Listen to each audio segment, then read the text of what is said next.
سچ بولنے والے کے چہرے پہ نور ہوتا ہے، وہ پرسکون ہوتا ہے، وہ ریلیکس ہوتا ہے. دیکھیں نا سرکار دو عالم علیہ السلام کو دیکھ کر کفار نے کیا کہا تھا، یہ کسی جھوٹے کا چہرہ نہیں ہو سکتا. اچھا کئی اولیاء کرام کے بارے میں یہ کہا جاتا تھا کہ ان کو دیکھ کر لوگ کلمہ پڑھ لیتے تھے.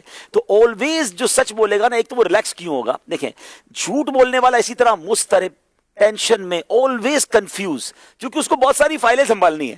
مثال کے طور پہ کسی نے آپ کو آ کر کہہ دیا بھائی میری نانی کا آج انتقال ہو گیا اس لیے میں نہیں آیا. اب مجھے یاد رکھنا ہے کہ ان کے پاس نانی مر چکی ہے آفس میں، اب نانی بیمار نہیں ہو سکتی، ٹھیک ہے، پہلے ہی انتقال کر دیا. اچھا آفس میں اسکول میں لیٹ ہوئے تو کیوں لیٹ ہوئے کہ فلاں چاچا کا انتقال ہو گیا. اب یاد رکھنا ہے کہ ان کے پاس چاچا انتقال کر چکے ہیں. اس کے بعد کوئی پوچھتا ہے کام کیا کرتے ہو، اب کام بیچارہ مثال کے طور پر ٹھیلا لگاتا ہے، اب سامنے بتانا نہیں ہے تو میری تو جناب برتنوں کی دکان ہے، تو اب یہ یاد رکھنا ہے کہ ان کو برتنوں کی دکان بتائیے. اچھا رہتا کسی غریب علاقے میں، اس نے پوچھا رہتے کہاں، میں رہتا ڈیفینس میں ہوں. اب ایڈریس اس کو ڈیفینس کا یاد رکھنا ہے، وہ فائل ہی سنبھال رہا ہوتا ہے، کسی کے منہ سے غلط نکل جاتا ہے. اچھا سچے کو نیند سے اٹھا کے پوچھے کہاں رہتے ہو، جہاں رہتا ہے وہی بتائے گا. کیا کرتے ہو وہی.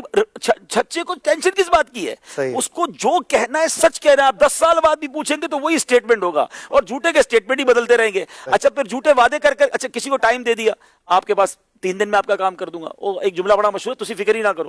تو میں تو کہتا ہوں جو کہ تسی فکر نہ کرو اس کی فکر زیادہ کرو نا، کیونکہ اس کا تو ذرا تکیہ کلام ہی یہی ہے نا.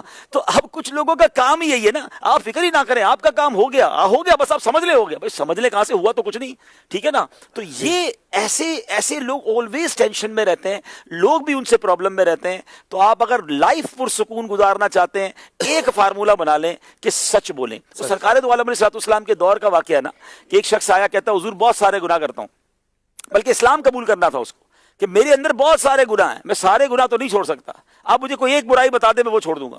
نبی پاک علیہ السلام نے فرمایا سچ بولنا، جھوٹ نہیں بولنا آج سے. کہتا بس کا بس. اس نے کہا کمال ہو گیا، اتنا آسان ہے اسلام. وہ چلا گیا. اب اس کی شراب پینے کی بھی عادت تھی، اس کی چوری کی بھی عادت تھی، اس کی بدکاری کی بھی عادت تھی، مگر ہر گناہ کے لیے جب وہ آگے جاتا وہ کہتا میں کر تو لوں گا. اگر جب نبی پاک علیہ السلام کی بارگاہ میں جاؤں گا اور انہوں نے پوچھا کیا کیا کیا دن میں، تو سچ بولنا ہے، بتانا پڑے گا چوری کی ہے، بتانا پڑے گا بدکاری کی ہے، شراب پیا.